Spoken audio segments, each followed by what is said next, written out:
Hello everyone, I'm Vanessa and today I have a fun and special January TBR.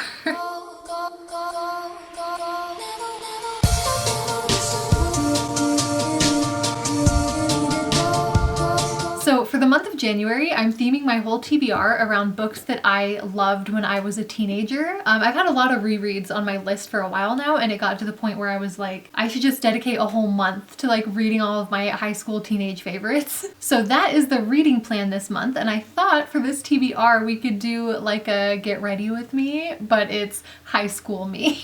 Because who is better qualified to talk about my high school faves than high school me? So I've got a little makeup mirror here, not that I would have ever used one of these in high school. And yeah, let's just get into it. As you can see, I've got my wig on that looks suspiciously exactly like my hair did in high school, but I usually always did do like bobby pins to keep my bangs out of my face.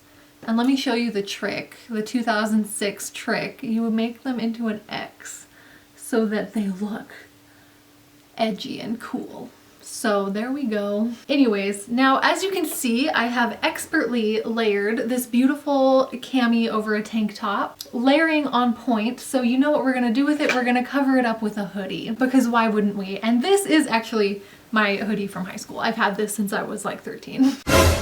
And I still love it. It's still one of my absolute favorite hoodies. Oh my God, how did I ever have hair this long? I just don't understand.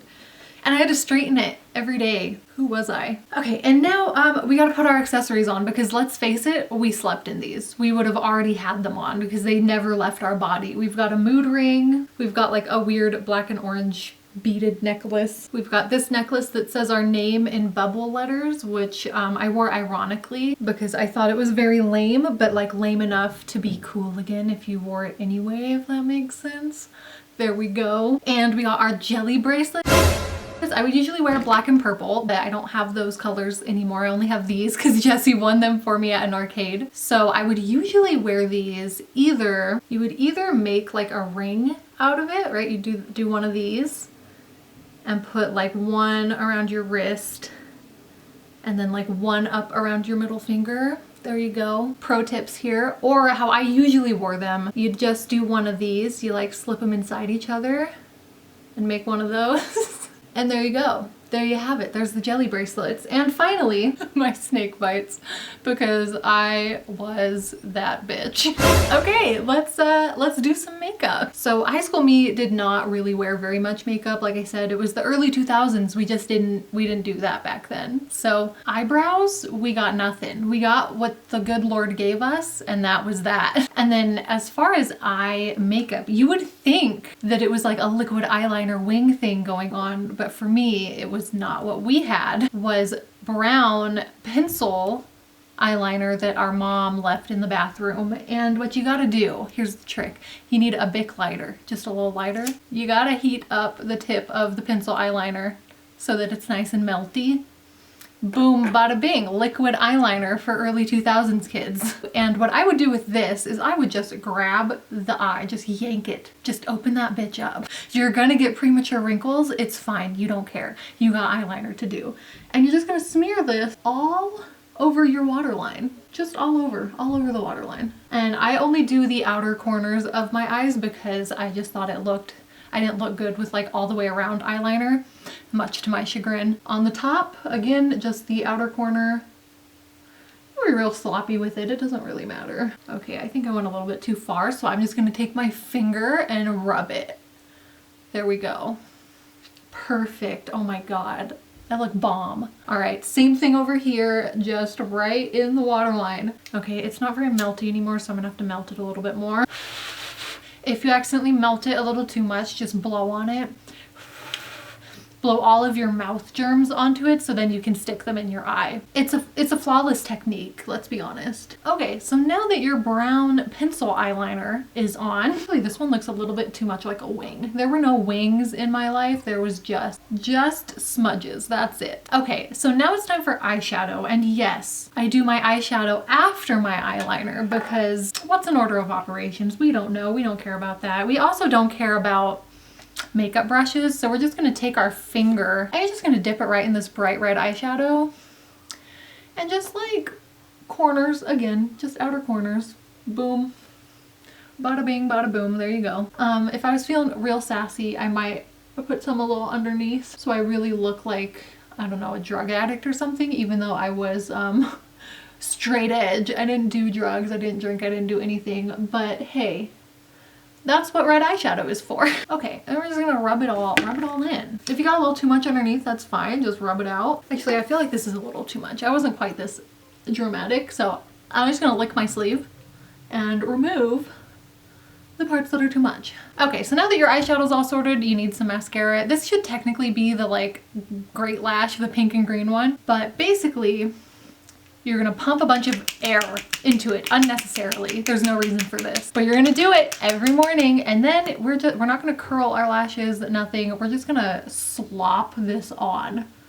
Like, we want our eyelashes to look like tarantula legs, basically. Sometimes it'll get in your hair and like smear on the rest of your face a little bit, and that's fine too. And don't worry about the bottom lash line. You don't need mascara down there either. So now that that's done, no contour, no blush, nothing like that, but what we do have is a highlight. We didn't call it a highlight, this is just body glitter. So you're gonna take your body glitter and you're just gonna put it right under your eyeballs like that. Boom, boom, rub it in a little bit. And then also the spot that you can't forget to put this is right there under your untweezed, unfilled in, anything eyebrows. We need to draw more attention to them by adding sparkles. So, and finally, our lip game was very strong. Right here we've got original chapstick. We're just gonna smear it on, careful of the lip rings, you know. It's so fun to rub chapstick in with lip rings and destroy your front teeth. Good times, good times. And then we have this just like glimmery peach lip plumper. You're gonna squeeze it. It's a little squeezy tube. Do, do, do, do, do. Going around the lip rings like a pro. Okay, and here we are. We are ready for a great day of reading some early 2000s YA. So I'm gonna put this makeup away. Oh God.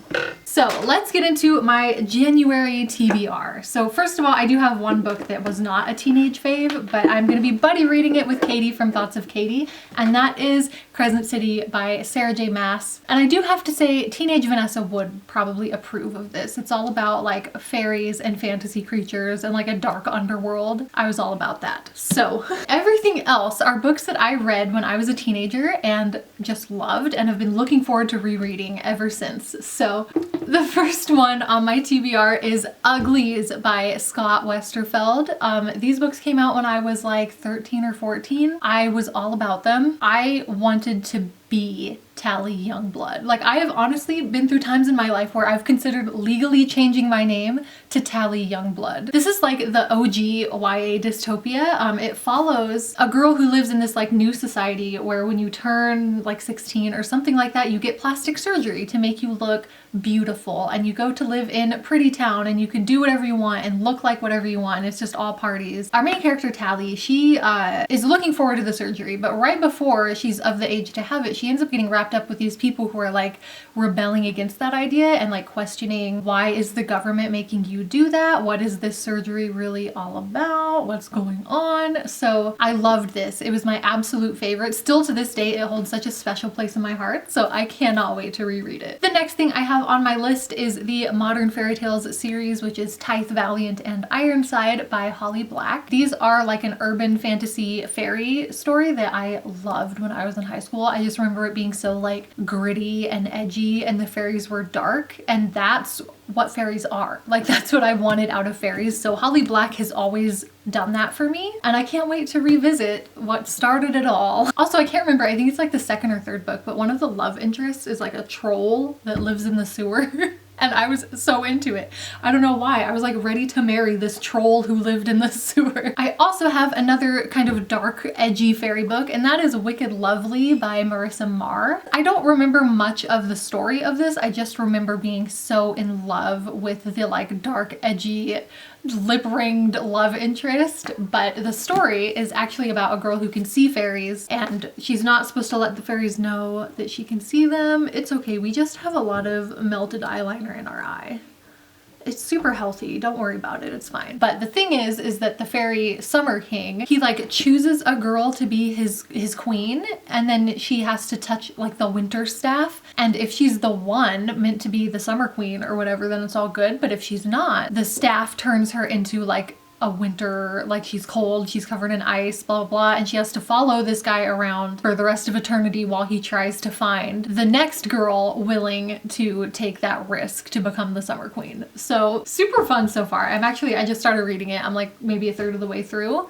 I'm loving it again so far. The next book I have on my list is the Graceling series by Kristen Kishore. This was my absolute fave. I do own it. It's just at my boyfriend's house. But the fourth book, oh my gosh, like after all of these years, Kristen Kishore is releasing a fourth book called Winterkeep, and it comes out in January. And I have an arc from Penguin Teen and I'm so excited, so I need to reread this whole series. It is a fantasy series set in a world where people are born with graces, and that means that you are just like incredibly supernatural gifted at something. Like you could be graced at baking, or Graceling follows a girl who is a graced fighter and is used by the king as like his strong arm. I just thought Katza was my absolute hero. Just the best female protagonist I had ever read about in my whole life. And it's been a while since I've reread these, but I feel like I still stand by that. So I can't wait to read these and then also read Winterkeep. I'm so freaking excited. Okay, the next book I have is The Book Thief by Marcus Zusak. This book tore me to pieces as a teenager. I just remember reading it and crying under my bed for like a week. It's set during World War II and it follows these children, and it is narrated from the point of view of death. Like the Grim Reaper is watching these kids grow up and like encountering them in the various ways that death has touched their lives during World War II and the Holocaust and everything. And it's just, I really loved it. I know that a lot of people have mixed feelings about it on BookTube, but I personally, this has a special place in my heart that I don't think it will ever be dethroned. You know what I mean? Besides that, I also picked up this book at the library. It's called The Daughter of Venice. Now, I don't remember anything about this book. I just remember it's a historical fiction and I read it from my school library and was all about it. Okay, so basically it is about a girl named Donata. She is the youngest daughter in her family, and because of that she will never marry. Like only one daughter per family would get married. So she would basically just be like shut away in the family home for her whole life. But she really wants an adventure. She wants to go out and see the world. She wants to be educated like her brothers get educated. So she makes an escape plan to go do all the things she wants to do. That sounds amazing. I can see why teenage me loved that. Okay, next I have The Looking Glass Wars by Frank Bador. Oh my gosh, this is like an Alice in Wonderland retelling, but as you can see, it's like just weird. Just weird. There's like robot card soldiers. Like it's just weird. That's all I remember about it. And also that it had, a Southwest napkin as a bookmark.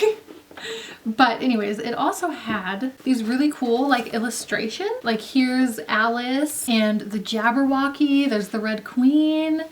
The caterpillar, he looks real spooky. Oh my gosh, Hatter Madigan! Hatter Madigan. I remember just thinking he was so cool, and just thinking this whole book was so cool when I was a teenager. So cannot wait to read this again. I actually just ordered the whole series off of Book Outlet, so now I have copies of like the whole trilogy. I'm so excited. I would also like to read The Goose Girl by Shannon Hale. I have a copy of this, but it's ugly, so I'm just gonna put up the nicer one. This is a fairy tale retelling of The Goose Girl. This is about a princess who is being sent to another kingdom to marry the prince, and along the way on the journey, her handmaiden, who happens to look a lot like her, like arranges a mutiny and basically like steals her identity and goes to the kingdom to marry the prince herself, leaving the actual princess to like get to the kingdom and have to take a job as like a goose girl while she tries to get her identity back. And it's just I really loved this book as a teenager. I was all about it. And then if I have time, I think I'll try to squeeze in some like high school English class, like classic book favorites that I loved when I was in high school. The first one being The Catcher in the Rye by J.D. Salinger. This is like your classic coming of age YA teenage story. It follows Holden Caulfield, who is just an emo piece of shit. That's it. That's the story basically. So a lot of people hate this. I loved this. I resonated with this book so much in high school. And then the other one that I absolutely loved in high school was The Crucible by Arthur Miller, just because I was kind of a slut for Salem Witch Trials. And also we watched the movie in class with Winona Ryder, and I think teenage me had like a subconscious mad crush on Winona Ryder. So, you know, I just really loved The Crucible when I was in high school. That is all of my teenage... Oh, wait, no, I have one more, but this technically wasn't in high school, but I was still a teenager. I read this when I was like 18, 19, and that is The Forest of Hands and Teeth by Carrie Ryan. This is a YA zombie series, which this was the first time that I'd ever read anything like that. The first time I'd ever encountered that a book could be like a horror movie. I loved scary movies as a teenager, loved them. This is the first time I realized that a book could also be that. And also zombies were like my thing. I was so afraid of zombies. They freaked me. I would wake up sometimes in the middle of the night and have to like look out my window and be like, are there zombies? Or like I'd have to message someone on Yahoo Messenger and be like, hey, there's not zombies, are there? Are you okay? Are you still a human? Right? Like it was intense. And so I don't know, a YA book about zombies just really, it did something for me, you know what I mean? So that is my TBR for January. I know that it is very ambitious. Teenage me could have never read all of these books in 1 month. These books took me like my whole high school career to read, but